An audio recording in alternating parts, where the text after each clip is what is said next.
Well, hello there, and I hope you give an ambassador's reception to Happy Times and Places. This, a positively inclined Doctor Who episode commentary podcast in which I, Toby Hadoke, watch a Doctor Who story nominated by a friend of mine and see if I can see what their favourite things about it might be. Hello Toby, it's Mark Wright here. I'm a writer. I write lots of things about Doctor Who. For 20 years I've been writing and producing various projects for Big Finish Productions. I write for Doctor Who magazine and the Doctor Who figurine collection, and I was a co-editor on Doctor Who The Complete History across 90 volumes, and with Cavan Scott I co-wrote the official Doctor Who miscellany Whoology to time with the 50th anniversary. The story that I have picked for you is The Ambassadors of Death. Welcome back to Happy Times and Places. Dudum, dudum, dudludlum, bum, bum, ba-bum, budludlum. I will be humming The Ambassadors of Death incidental music for some time. It's a unique score, really, well, apart from the bit that isn't unique because it gets redone in The Mind of Evil on the synthesizer or whatever. Don't email in musos. But nonetheless, I get very excited when I watch The Ambassadors of Death. It means a lot to me because I think it was a Doctor Who story I discovered in a different way from how I discovered a lot of stories, because with a lot of stories I'd read the target book first, so knew them or knew a version of them, and then, you know, as with the Malcolm Hulks, there was a different version to get to know when it came to television. Or I'd read the archives or whatever, but as I say, I didn't, coming into Ambassadors of Death, I didn't know. I'd read the episode guide, so I sort of had a vague thing of the cliffhangers, because one of the few editions of Doctor Who magazine that we had kicking about the house that I would occasionally find had Ambassadors of Death, but I didn't really know what a weir was. And it hadn't all stuck in my mind. I remember seeing it now. It's quite a yellow page. Is there a, because there's those pictures of John Pertwee in Spearhead with the nightshirt and the umbrella that you don't really see anymore. Anyway, I'm going off track because I'm me. But The Ambassadors of Death is always seems slightly anomalous to me, but in a splendid way, because, as I say, I discovered it in a different way. And I discovered it in a way where it wasn't disappointing. It wasn't a letdown. My views of it weren't changed as a result of the production team not being able to match my imaginings of it. I'd expected a bit of a mess, something a bit memorable, something a bit laboured, and what I got was a really well-directed thriller with a bit of a hard edge, you know, comparatively for Doctor Who, and lots of joys that I wasn't expecting coming, including one in this, but also a couple of bits, and that's what this episode is all about, a couple of bits that make me go, why are they there to spoil what would otherwise be perfect? Now I'm just like, not wild about those, but in the old days, you know, it was either highs or big highs or utter lows. I wasn't allowed to just shrug off anything that didn't quite fit my picture, but they're worth talking about to show that the production team and the writers and nobody was quite all on the same wavelength, because there are things that happen here that don't happen again. But one of the joys of doing this in sort of real time is that episode 1 has gone out on the Patreon page, and there's been some lovely sort of feedback already. I'm glad that everyone shares my enjoyment, so I'm going to read some of it out, because it's nice. I don't do a correspondence very often because I'm not very well organised, but Darcy says, been waiting for this one to come up, looking forward to tuning in. Definitely feel a very similar sentiment towards this story. Used to borrow at this stage, 2007-ish, very tatty VHS from my library. It's good to have it as close to restored as possible colour, but I think it's lent a certain quality in black and white. I wish the collection sets had the HD scans of the original 16mm black and white telerecordings to view on applicable stories as an alternative to the colour restorations. I think Darcy makes a really interesting point there, because I had really good quality, you know, one generation from off-air from Australia recordings of Terror of the Autons, The Demons, Doctor Who and the Silurians. And I do kind of see those in black and white, whereas Ambassadors, I think, I had episode 1 in gorgeous colour, and the rest of it I think I saw in black and white. Then I got the sort of stroby colour, from the American off-air. So then I got that, and you go, it's colour, but I can see the strobing, and I'm no expert. Then there was the official VHS that was bits of colour, bits of black and white, and then there was the finally the final restored version for DVD, and that's what's on iPlayer. That's what I will be watching very, very shortly. So there are certain stories, not so much Ambassadors with me. I'm pretty sure my original take was, as I say, episode 1 colour, the rest black and white, but I view it more the default as the stroby one, so anything to me there is a sort of improvement. But certainly Silurians and Demons, I would not mind watching as really good quality black and white prints. I see the Demons as quite sort of working in black and white. Did I have episode 4 of the Demons in colour? I can't remember. I cannot remember. I think probably I did. Anyway, look, we'll do that when we get to the Demons. You can certainly see an up in quality when the Demons goes from chroma recovery to the actual episode 4. James Curray Smith says, I very much agree that season 7 and season 8 should have had pristine monochrome versions of the certain stories. It's how almost all of the original audience would have seen them after all. And well, I hadn't considered that point, and Spearhead was shown in black and white at the BFI very recently, because of course, yes, most people would have had black and white televisions at this point anyway, so it's how they would have been seen. I mean, I watched Castrovalva in black and white when it went out. We still had a black and white portable in those days. John Ball says, my favourite story. I love the music as well. Great story. Jim Smith again, Ambassador's death is an anagram of a home of the sad bastards, which is reason enough for any Doctor Who fan to take it to their heart. That's perhaps why I find it so comforting. It is my residence.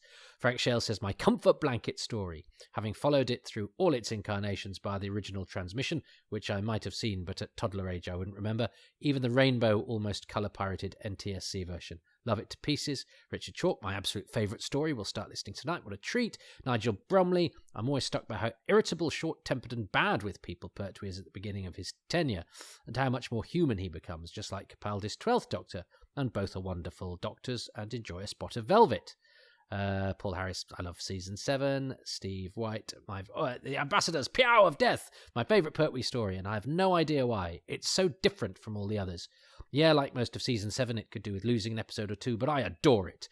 I fell in love with this one when it was shown in UK Gold in the early 90s. Heresy, I know, but part 1 aside, for me, this is best viewed in black and white. Monochroma vision really adds to the gritty style of the story, like Doctor Who is playing Quatermass and rubbing shoulders with the Sweeney.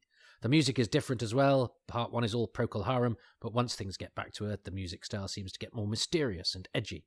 Oh, and there's Regan. From memory, he's not really in part 1. He's not actually in part 1 at all, Steve. But from part 2, he's such a star of the show. A properly enigmatic, rough gangster type of villain we don't really see again until Lytton poses as one in Attack of the Cybermen 15 years later. William Dysart plays him perfectly and with such style that he could easily have taken on the role of the Master the following year. 10 out of 10 for me. We will talk, I'm sure, about William Dysart a lot. He is magnificent, but he hasn't been in it yet. And I also got a message, not on my Patreon, but from John Deere. We were chatting, on WhatsApp, if you really need to know the medium. And John does make the point, which I think is a fair one. He says, I'd have more sympathy with Letz's wish to make things more uniform if the titles and music to season 8 weren't all over the place. Oh, I see. I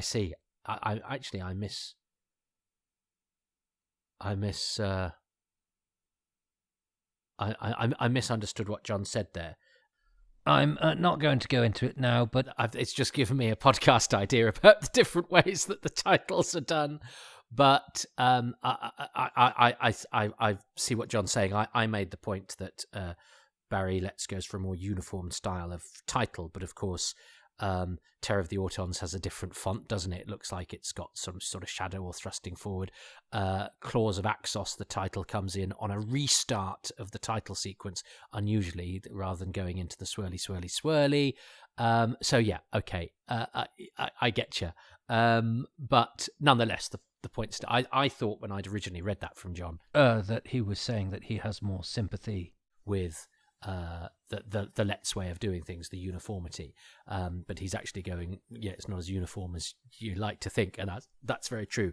But nonetheless, yeah, I have an ongoing battle in that, as far as one does with trivial things like how the titles work on Doctor Who, so massive. No, but I love the fact that there is the space to experiment, and I particularly like it in the 60s, because I sort of, it seems right to me that the 60s is more ramshackle, so you can have the space pirates having its, white background and the, soprano space singy woman, one week having just come from the Seeds of Death, which has its special model shots that change perspective depending on whether the action starts on the Earth and the Moon, or the Ice Warriors with its ice soprano woman, but different, and it says it's 1, 2, 3, and 4. Is it? It's not episode or part 1, 2, 3, and 4.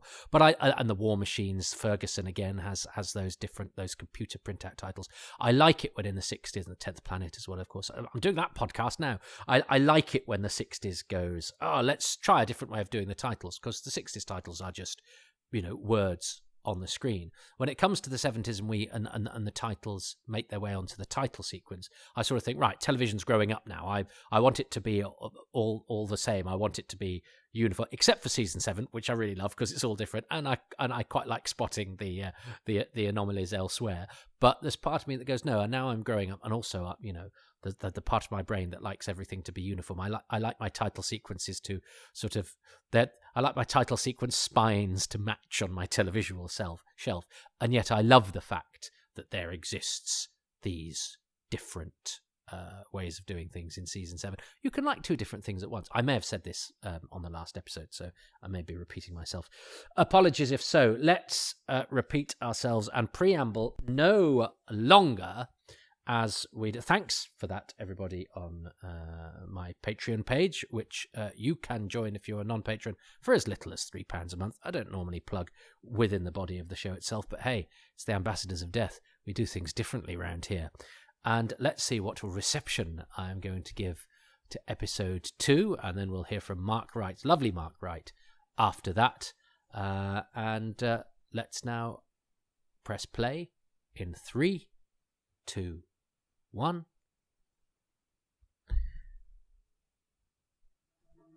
Oh, it starts with the stutter. That's another thing, isn't it? That the Pertwee era sometimes starts with the stutter.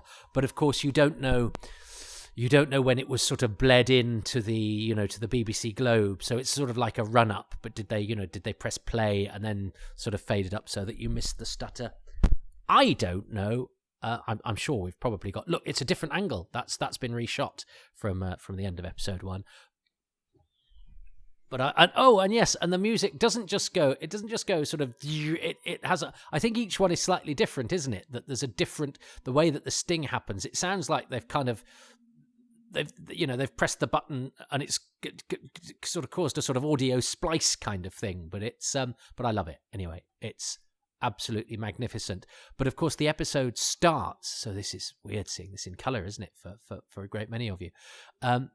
The episode starts, that he does like a zoom into a gun barrel, which I think is an exciting Ferguson thing.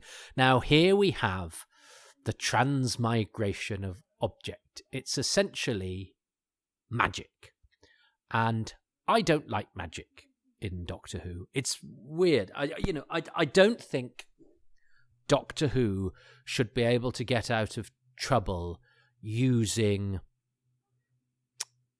I was going to say unearthly things. Do I mind Venusian Aikido? No, I don't. And yet that is sort of magic fighting, isn't it? But something that is within the drama. Well, look, I just made it disappear. I'm afraid I don't, because he's not in the TARDIS. He didn't send it into the future. No, he says it's a transmigration of objects. Yeah, that and pure science. Whereas, in a year's time, we've got Science Not Magic, Miss Hawthorne. And I'm much more a Science Not Magic, Miss Hawthorne kind of guy. And I'm not sure if this story had not... Well, I mean, reportedly, this story, was a work of, chaos and the right hand fighting the left, or the right hand migrating objects to the left. I'm not sure, and I'm not sure I didn't speak to Terence about it at some point, maybe even on the commentary, and he sort of went, "Yeah, I wouldn't have done that these days." Or if we'd had time, we'd have changed that. It's a sign of the fact that the production was slightly rushed. It seems to me an odd fit within the show. Yeah, I'll accept. I love Buffy the Vampire Slayer, but I kind of accept the magic in that because there are certain rules to the magic, I think, and when they make magic a bit like drug addiction or that sort of thing, it's quite an intelligent sort of take on it. But I think within the world of Doctor Who, particularly the world of season 7 Doctor Who, it seems to me a bit where your audience is going to go, oh, for goodness sake, if you do that, that means you undermine the jeopardy elsewhere, because what else are you going to have up your sleeve? It was an element that made me go, oh, I wish, particularly in a story that I'd loved so much upon discovering it, that made me sort of a bit cross with it and go, oh yeah, that's where you're not quite Doctor Who as I know and like it. This scene is rather clever, I think. He's good casting, Robert Robertson. But in that again, it's the sort of thing that as a kid I would have thought was very clever. That he talks to him like a soldier, and so he ought to, it's like his ingrained training makes him stand up and go, "Sir," which he does very well. I'm not sure as an adult I would quite buy that. I think a sophisticated adult mind would go, no, yeah, he's programmed to be a soldier, and he's programmed to out of habit, salute an officer and all that sort of thing. But he's not. But not to an extent that it would overcome his intellect or his natural human sort of common sense. But I think as a kid, it's a brilliant sort of Doctor moment, and I think you have to accept some of those moments sometimes. As I say, I used to think it was rubbish, that bit, and now I actually have a sort of grudging like for it, because it's a way of letting an important element come out of the story, and the doctor to manipulate it, so to do, using his sort of cunning and it's played very well. I think Robert Robbins, he does the salute in a soldierly way, and then has the courtesy at least of looking a bit guilty about the whole thing, but not in an over the top way. And I think there's no sort of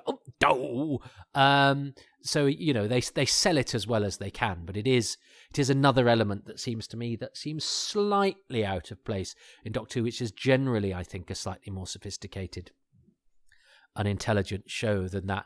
Dare I say that? The show about the police box that travels through space and time in a police box that's bigger on the inside than the outside, that has a yellow roadster called Bessie and a robot dog called Canine and and all of those things. Yes, I blumwell can. It's quite a jazzy score, isn't it? But there's a real... I would use this in the same when I was at university, and this was I was very much enjoying this being one of my favourite stories, and I mean for many years I listed it as my actual favourite story. I don't know now. I vacillate between a vast number, but it's certainly one I would put high. But would I put it high because it's an underdog? So I will boost it for my own little mental satisfactions. But anyway. When I was at university, this was, the X-Files was very much a la mode. And John Moreno. He's credited as Juan Moreno in this. And yet, and John is very RP. He is of Spanish and French heritage, I think, certainly French. And he stopped being credited as Juan Moreno to be credited as John instead. He's an excellent fighter ranger, actually, John, swordsman. But he has the best story I've ever been told about life, actually, which is on my Who's Round with him, and it's about when he was imprisoned for desertion of the Foreign Legion because he was a French citizen and because he was born in France and his parents forgot to fill in the requisite paperwork, and so then he went backpacking or on holiday or something and got arrested because his paperwork showed that he had avoided national service or something like that. So yeah, he was not the foreign. Yeah, so he was forced to sign up to the French army or something. He ended up serving in Algiers and then tells a great story that's on that I'd really love to tell actually as a Radio 4 play or something. But it was one of the best things that came out of Who's Round. I was put in touch with John by Christine Rawlins, the costume designer for this, who hated Doctor Who. She allowed me to interview her at BAFTA. I was late because the train was held up and we didn't actually have mobile phone numbers for each other. But anyway, it was fine and she was lovely. But ever since when I've put anyone in touch with her, she's like, "Oh, don't put me in touch with people. I don't like doing interviews and stuff." But and yet she did mine. I don't know why she did Who's Round, and she hated Doctor Who. But she was still in touch with John, and so she put me in touch with John, and I had a lovely chat with John, and his story about being at war, and he had an opportunity to desert, and he didn't. Is a fascinating tale, and it to me it was one of the justifications of me spending a lot of time, energy, and money on traipsing around the country interviewing people about Doctor Who. I interviewed John at BAFTA as well, actually, just by coincidence. He's great friends with Garrick Hagan, who plays Kai in The Mutants. Yeah, John Moreno, and I'd seen John Moreno in Taming of the Shrew. He was part of Kate O'Mara's Shakespeare company, and he was Gremio, which he played with a Yorkshire accent. He was Gremio in Taming of the Shrew. Paul Jericho was Hortensio, so the suitors of the Rani were the Castellan and Dobson. But because he was called John Moreno, it took me ages to put two and two together and go, oh, John Moreno and Juan Moreno, I wonder if they're the same. And then I looked at pictures and I went, yes, they are. So that was one of those moments of, I just had a eureka moment, as is what happens when you think about Doctor Who characters or actors a lot. This sort of thing will suddenly pop into your head. Haha. But he's done a Bond as well, hasn't he? John Moreno, and he's had interesting career. And he was a charming, lovely man. He's got an excellent voice.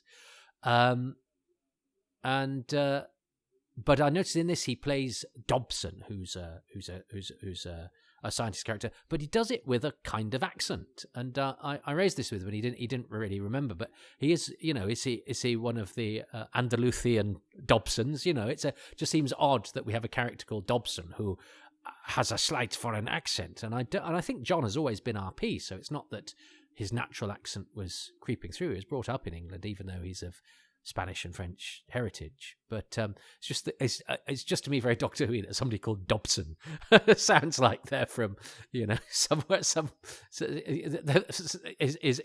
but also has a European twang. It seems to me to be a really interesting sort of juxtaposition between the exotic, the lovely European accent and the name Dobson. It's but yes.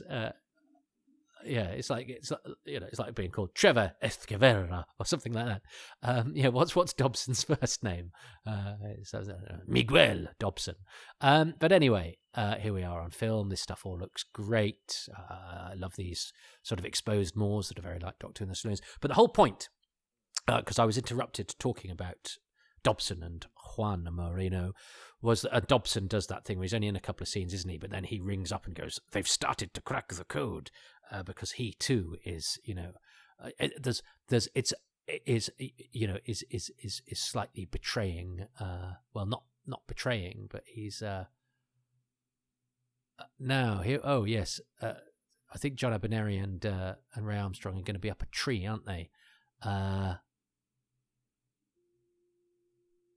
But in studio, I think. Yeah, here they are. So we've had the bit of the sort of camera zoom in on the tree, but now Carrington and Armstrong are Ray Armstrong's character. What's he called? Doesn't matter. Gray. Carrington and Gray. Now that would have been alarming if I'd forgot the name of a character from Doctor Who. So I'm glad. Gray, Ray, Armstrong. Gray rhymes with Ray, and Collinson, Robertson. There we go. So yeah, there they are in their tree. I love the fact that he's still looking a bit dandy, old General Carrington.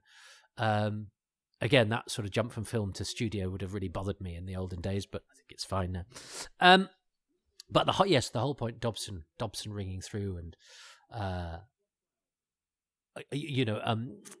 Collinson getting that's out of focus, that shot. I'm sure that's not deliberate. But again, maybe a sign of the production, or maybe it's an attempt. Maybe actually it's an attempt to make it meld with the film a bit better. I wouldn't put that past Michael Ferguson, who was a very clever man who was aware of aesthetics. So actually, maybe that's not a mistake. Maybe that's an attempt to filmize in the early days. Should we run it through a processor? They haven't been invented yet. Just do it out of focus. Okay. But I love all of this hardware on show. He really makes it. He's really ambitious, Michael Ferguson, and this makes it seem like it's part of the real world and a real operation. And to have that, because it's so sort of earthy and gritty and oily and stony and rainy, and that's a nice little bit of the Brigadier being a bit sarky about the Doctor's car. You do lose a bit of the fantastical, but having the he's phoning up somebody else and saying they're starting to crack the code. Somebody's released that prisoner. But it's obviously somebody in military uniform or somebody that's had access.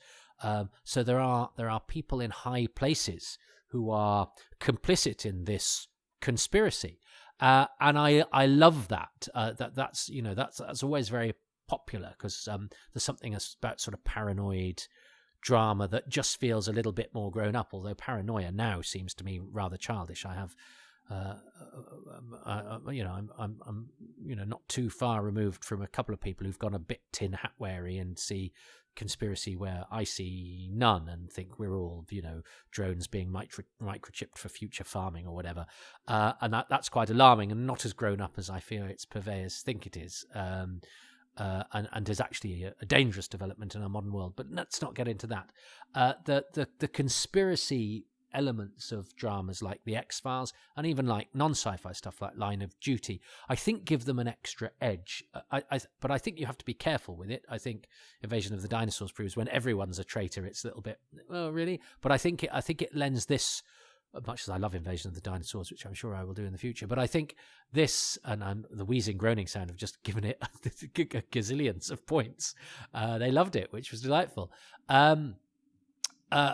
But I think the conspiracy element really works in favour of this story, and certainly when I was watching it as a university student, and The X-Files was doing so well, it felt to me like it was very much, a predecessor, and wearing the same uniform as The X-Files, for which there was a huge appetite in the 90s when I was at university. Now, here we have Michael. I do like their funky sort of masks, which it means you can still tell who the characters are, but they've got these sort of gas masks that are attached to their sunglasses. I remember my brother watching this and saying that the sound effects were stupid because it wouldn't have made that noise. But I think, again, it's a sort of televisual thing of just it's like a translation convention. If they had dropped silently, I don't think it would have. The television grammar of it wouldn't have been quite right. Again, it's amazing what friends and colleagues sort of pick out as being a thing that you go, would never have occurred to me to criticise that. I just sort of go with it. Maybe I'm too pliable, but it means I enjoy things more than. Well, I suppose some people enjoy going, oh, that didn't work. But anyway, and John Abernary and Ray Armstrong armed with hair dryers. See, I'm doing it now.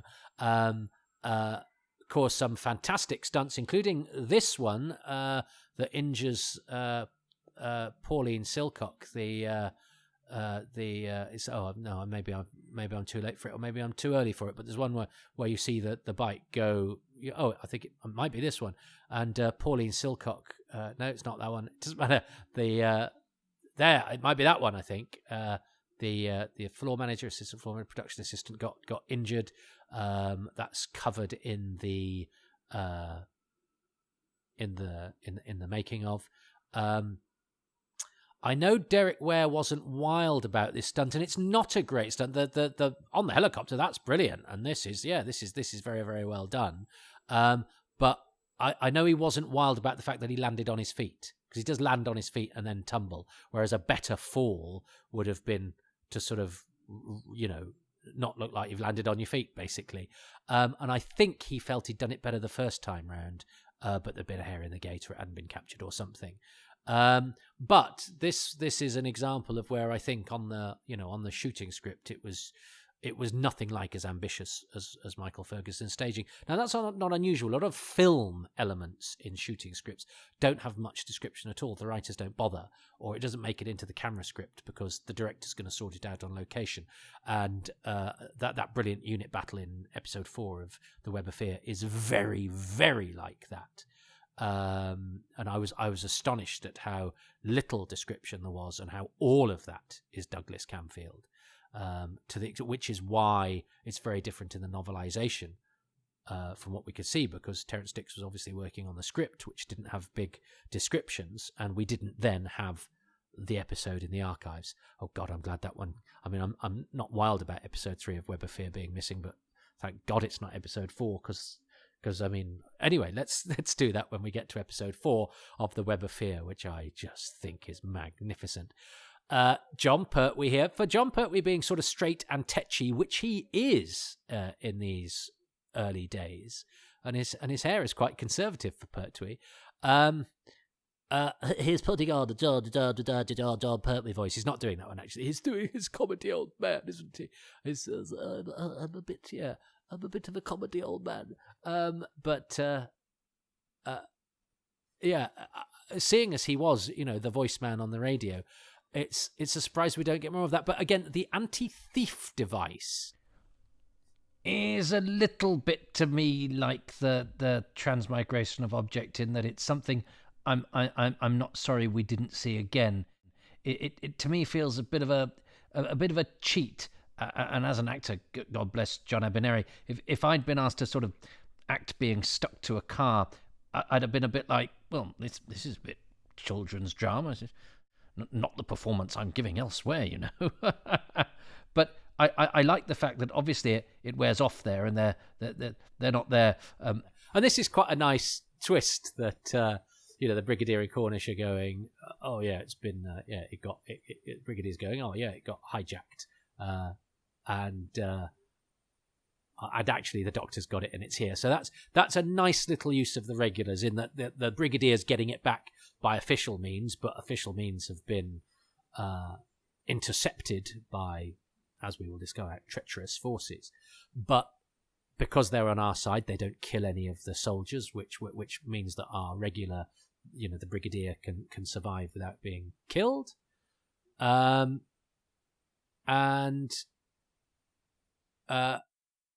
So we have that action sequence, and it means that the Doctor can use his guile and a funny voice in order that he gets the recover. So at the end of the day, it means that the capsule is still returned, but so this 5 or 6 minutes of the episode needn't have happened and might be chopped out of an omnibus, but the episode would be less without them. It's a fantastic sequence with all the helicopters and the smoke bombs and the motorcycles.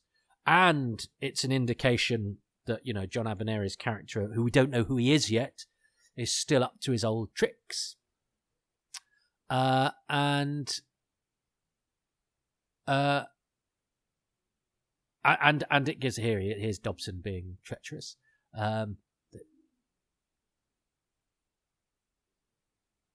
They've started to crack the code. Maybe he's not putting on an accent. I always just thought he was. But then again, I thought George Coulouris did in The Keys of Marinus, and I watched it again recently, and he's not at all. And for some reason, I thought, I think he's putting on a funny voice. I previously presumed he was putting on an accent. I don't know why. Anyway, maybe some people, I see dead people. I hear character actors putting on foreign accents where they're not.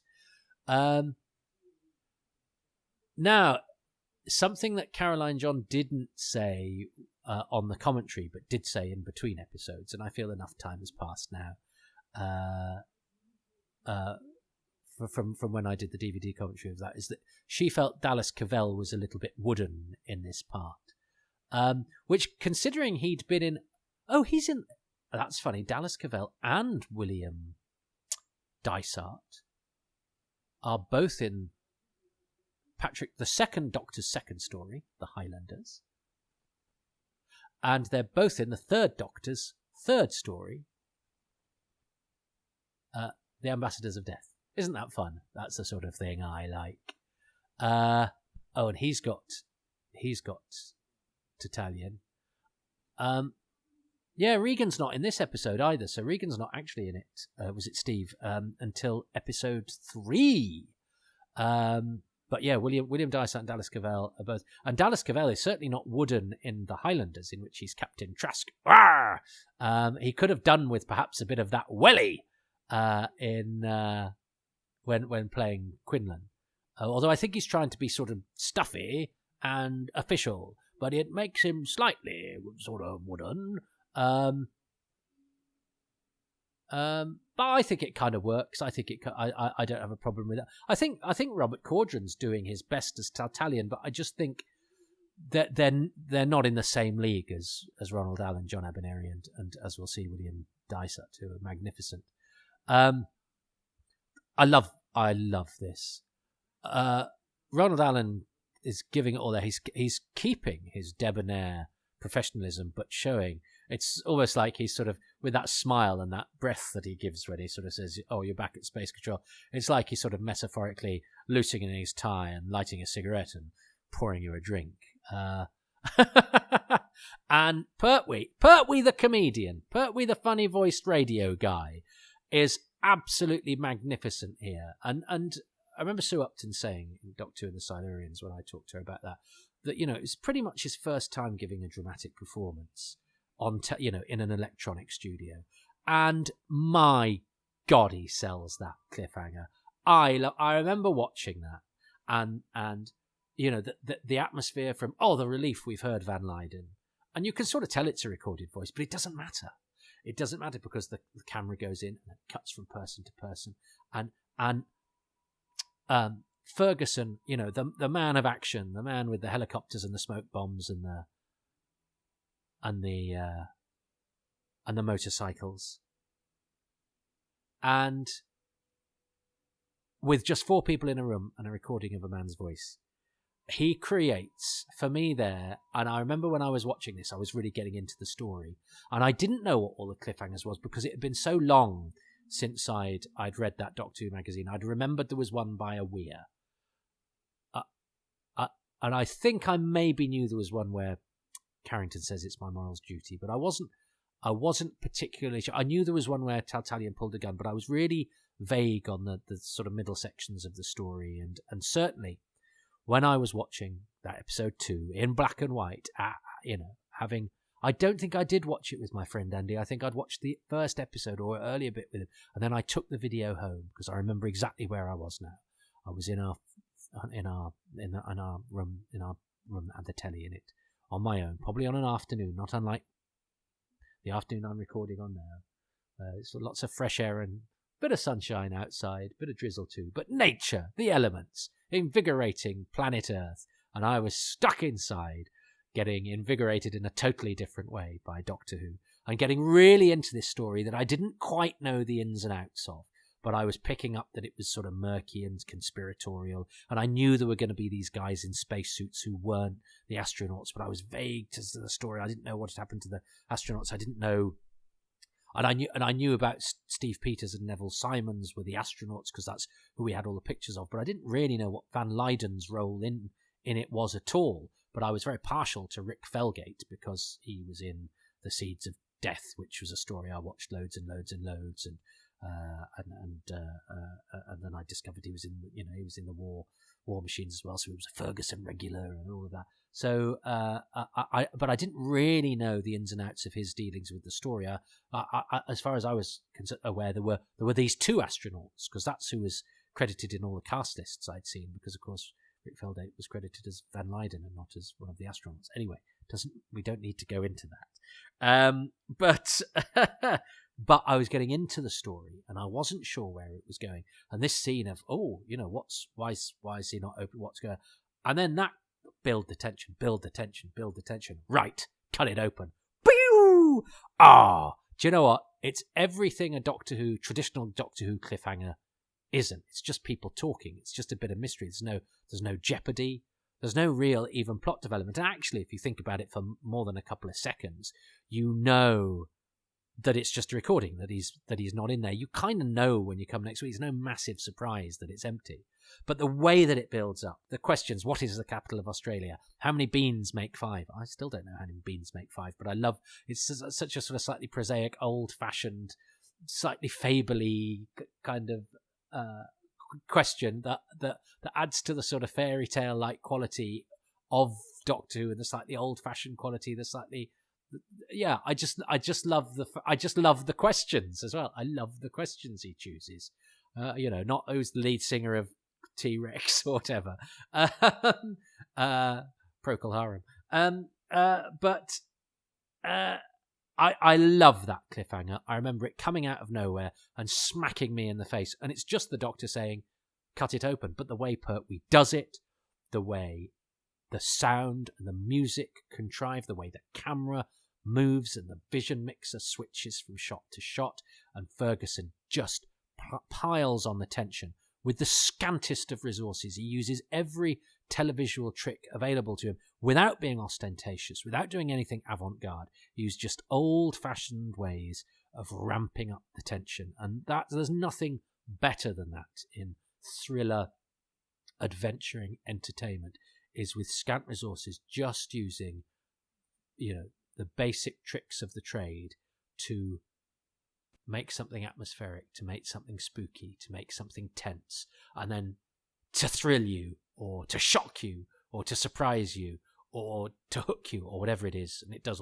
all of those things just with a sentence, right? It was not hardly anything on the page, I don't think, that scene. In fact, so much so that, as I say, when I'd read the episode guide or whatever, I'd forgotten the details of it. It was not something that had sounded to me. And if you'd asked me, when thinking of what cliffhangers would you like to see, and surely the Primord sticking its hand through the glass, surely the Autons coming to life in the factory when Ransom's investigating, any number of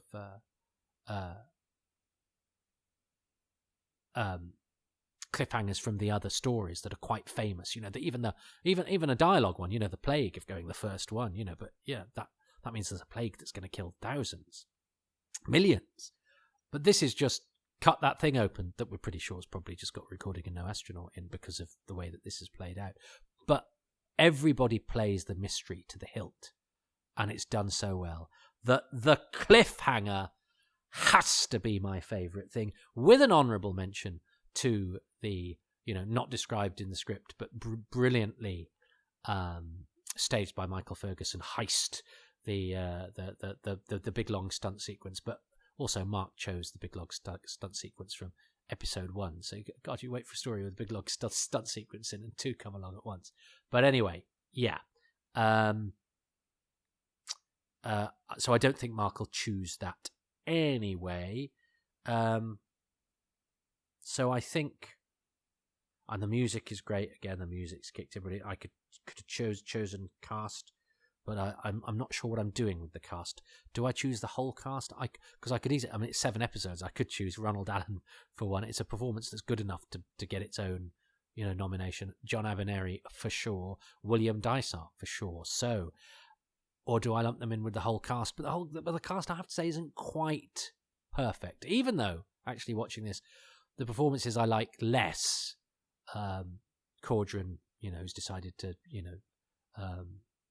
it's weird. I don't know the name Tatalian. Whether I've never heard it in any other circumstances, and it sounds Tatalian sounds like I'm Italian, but he's doing it in French. And yeah, he's got a couple of very 70s things. He's actually Scottish, but he's a British actor putting on a European accent, and he's got a stick-on beard, neither of which help him to modern eyes and ears. And Dallas Cavell is giving a kind of performance that just seems a little solid for today. But again, as I say, watching the two of them in context, they're not doing anything bad. I don't think either of them are egregious. And of course they are in such good company. But so I'm not sure what I'm doing about the cast at the moment.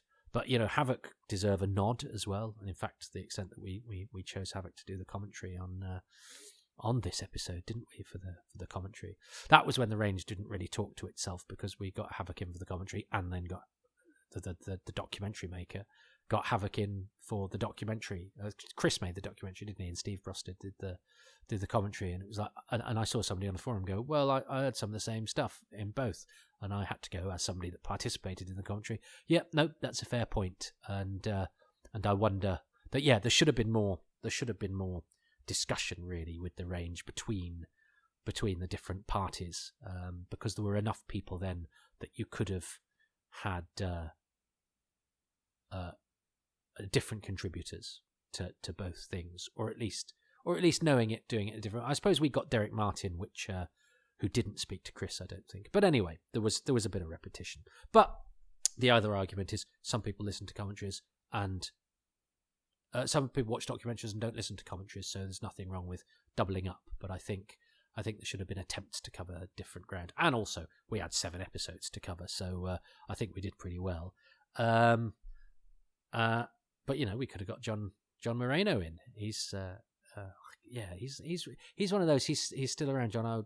I should really get back in touch with, because I did enjoy his company, and I'd love to do something with his story. But his story about being in the French army. But I didn't want to tell the whole thing, because it's better that he tells it. So my Who's Round with him on the Big Finish website. My Who's Round with John Moreno. Even though he was only in 1 episode of Doctor Who, he knew Douglas Camfield as well quite well, so he's useful when talking about Douglas too. But that story that he tells, it's one of the most interesting Who's Rounds, and it's not to do with anything that he says about Doctor Who. So avail yourself of that once you have listened to whether Mark Wright chooses one of the best cliffhangers in Doctor Who history, which I also think is one of the least celebrated cliffhangers in Doctor Who history. Although, you know, people I talked to, I said this is underrated, and then I've read all those comments from my Patreon with all those people go, it's one of the best stories ever, it's my favourite Pertwee. So maybe it's not underrated anymore, but I think the hangover of its original reputation has slightly lingered. So I still feel it's a story. I still think it comes bottom of season 7, doesn't it, in any polls, and isn't massively high up in Pertwee. Although, as I say, it's certainly much higher up than it would have been when I was a time top, when it lingered very, very near the bottom, and I think was, you know, considered, as the phraseology of DWB at the time was, an all-time clanger. That was when I realised people quite enjoyed being mean about Doctor Who, and you know, quite enjoyed writing lists of the worst things and the worst stories and the worst this, that, and the other as I could. It suddenly felt really exciting and grown up. I now I'm less keen on that, but I do understand the appeal. There's something. It's a sort of bit of harmless bloodletting, to quote Quatermass 4. Anyway, let's not get into that. Especially the fact it's not even called Quatermass 4, but let's not get into that, even though this is the Quatermassy season of Doctor Who. Right. Ambassadors of Death. Let's see what Mark Wright chooses about episode 2. My favourite thing about episode 2 of the Ambassadors of Death is that fantastic cliffhanger. Again, going with Ambassadors of Death's trend for doing things that are so off-brand, yet it works. The Doctor just standing there shouting, right, cut it open. It's just so not a cliffhanger, but it's just so urgent and so unusual. And I'm going to extend this to the title theme, the title music, and the opening credits, using that cliffhanger sting for the first time that Brian Hodgson added. It's a moment of Doctor Who history adding that sting. That sting is so associated with the terror of the cliffhanger that pulls you into the story, and also the way it's used in the opening titles. And I love those opening titles. They mark ambassadors out again as something unlike anything Doctor Who has done before or since. So the cliffhanger and the cliffhanger sting making its first appearance in this particular story. The cliffhanger sting is amazing, and it's a bit weird watching those first couple of Pertwees that don't have it, because I associate the sting so much with the show. And again, I suppose that's an advantage of the experimentalism and not going for the uniform thing, is you stumble across things that really work and they become uniform. So, it justifies the experimentation. But I'm glad things settle down eventually, because I like a show like Doctor Who, which has such an exotic and rich template. I like it when it's all the same, except I don't. Two things can be true at once. And that was very useful to me, because Mark obviously, wanted to acknowledge the unique way of doing the story title, but he's rolled that into the cliffhanger, which is my choice for this episode. So I get the point, and also means he's not going to choose the story title later, which I already chose for episode 1. So it's not going to wipe out one of my later choices. So as we stand for episode 2, it's 1-1, and I'm at no disadvantage, because the thing that I thought he would definitely choose at some point, the story title, has now kind of gone. He's almost sort of wasted that by tying it in with the cliffhanger. But I'm more than happy for him so to do, and I'm more than happy that he's chosen the story title, because the way that the story title is rendered, because I waxed lyrical about that last time. But I'm delighted he chose that cliffhanger, because it is one of the show's greatest cliffhangers, and I'm glad I'm not the only one. But it was, as I say, it was a cliffhanger that nobody really spoke about, I didn't really know about, and that I experienced totally out of the blue. And maybe that was to its advantage, is that, there were certain stories where I knew what the cliffhangers were going to be, that I'd kind of didn't know what was coming, so the episode ended as a complete surprise. But I still think it works, irrespective of the fact that I came to it under possibly the best circumstances for a forewarned Doctor Who fan, a generally clued up Doctor Who fan did come to old. I generally came to old stories with a knowledge of what was going to happen. I'd spoiled myself, as it were, because when I was a kid, the idea of seeing these stories was nigh on impossible. So you experience them in different ways. Had I known they were all going to turn up in video form, I would have obviously kept my tap powder dry and experienced them as they were supposed to be experienced, on a black and white portable. No, but in video form. But as I've said, Ambassadors was one I didn't know much about, and I certainly didn't know that cliffhanger about, and so I viewed it under the most ideal circumstances possible. But nonetheless, I think divorced from that, and I think Mark has underlined that too, is that it exists as an original, a different, an inventive, an atypical cliffhanger that nonetheless does the job absolutely brilliantly. But not only is it absolutely brilliant, it is a break from the norm, and in that way is, of course, yes, typical of the Ambassadors of Death, a story that I think it's fair to say, in terms of being really good at doing Doctor Who, has started to crack the code.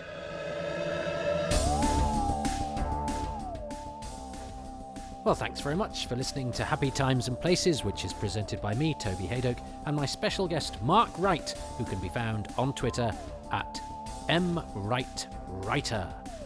I'm grateful to him and to the patrons who make these podcasts possible, and they include Andrew Jolly, Paul Jones, Andrew Jordan, Christopher Joyce, Jess Jerkovic, Richard King Byatt, Andy Kitching, Ashley Knight, Clive Lewis, Guy Lambert, James Lark, Lisa and Andrew, Gavin McLean, Steve Manfred, David Matthewman, Jason Mayo, Rossa McPhillips, Stuart Mitchell, Nathan Moore, Ian Morgan, Christopher Newman, Matthew Newton, Graham Knott, Dave Owen, Adam Parkin, Melvin Pena, Jonathan Potter, Kevin Parker, Scott Pride, Dylan Rees, John Rivers, Mark Sandon, Jim Sangster, Keith Say, Graham Slate, David Shepherdson, Stephen Neil Tate and Nick Temple. The music is by Dave Gates, the artwork by Dylan Patterson.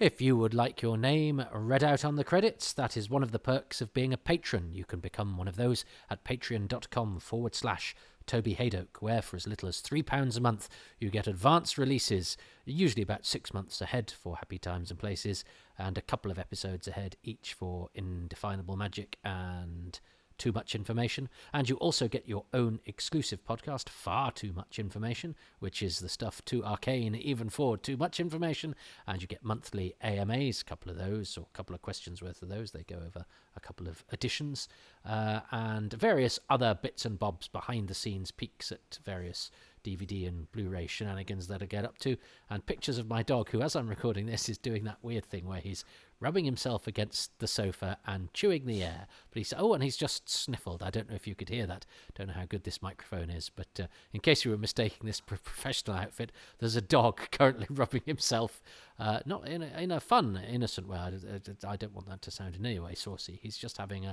he's just bitten his own tail. Ha ha! So you get pictures of.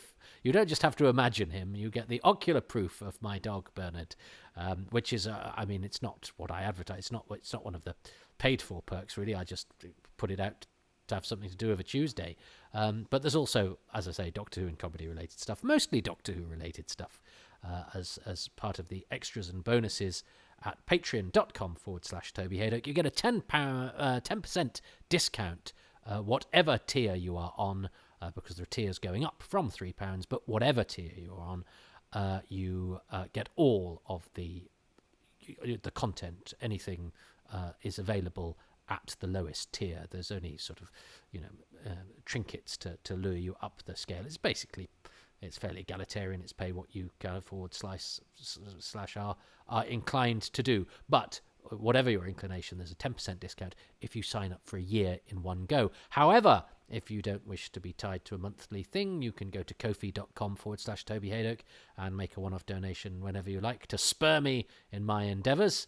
And if you can't do the financial thing, and I totally get that, times are tough, and also, we digest our popular culture for free these days, and that's the way of it, and I'm signed up to that, and I'm still happy to produce things so long as you are prepared to listen to them, which is clearly what you have been doing. And if you've been doing that and you've been enjoying these, please give them 5 stars everywhere you can, especially Apple, iTunes, those sorts of places, and a couple of lines of review to say what it is that you enjoy, to lure people into these environs, would be very gratefully received. So Patreon or Ko-fi or just nice things on the internet, including social media, just help to stop this being me essentially howling at the moon with my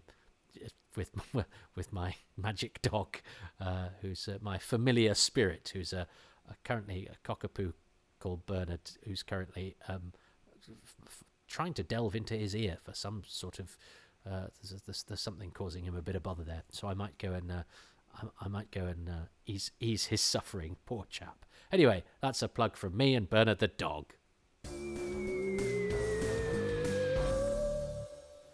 Bernard's looking at me with needy eyes. He needs feeding and he needs a bit of a walk. So go to social media, follow me at Toby Hadoke. These podcasts have their own feed at Hadoke Podcasts. That therefore won't include any of my non-Doctor Who stuff, because I'm a stand-up comedian and I have my own comedy club, which is every Tuesday in Manchester.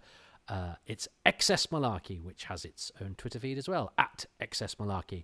Both myself and XS Malarkey are on Instagram, at XS Malarkey, and at Toby.Hadoke, and there are also Facebook pages as well. So avail yourself of all of those things if you want, especially the comedy stuff, if you want outside of the Doctor Who, although the universes do cross. The audio War Doctor is becoming a bit of a regular at XS Malarkey, and Joy Wilkinson, who wrote The Witchfinders, was in the other day as well. And we also have, there's a lot of comedians now that are Doctor Who fans. Since I came out of the closet, they've all been following. So it's generally a safe space to be if you like Doctor Who and are quite happy to get the odd reference here and there. But it also exists without the need to be propped up by Doctor Who, although Doctor Who is never far away.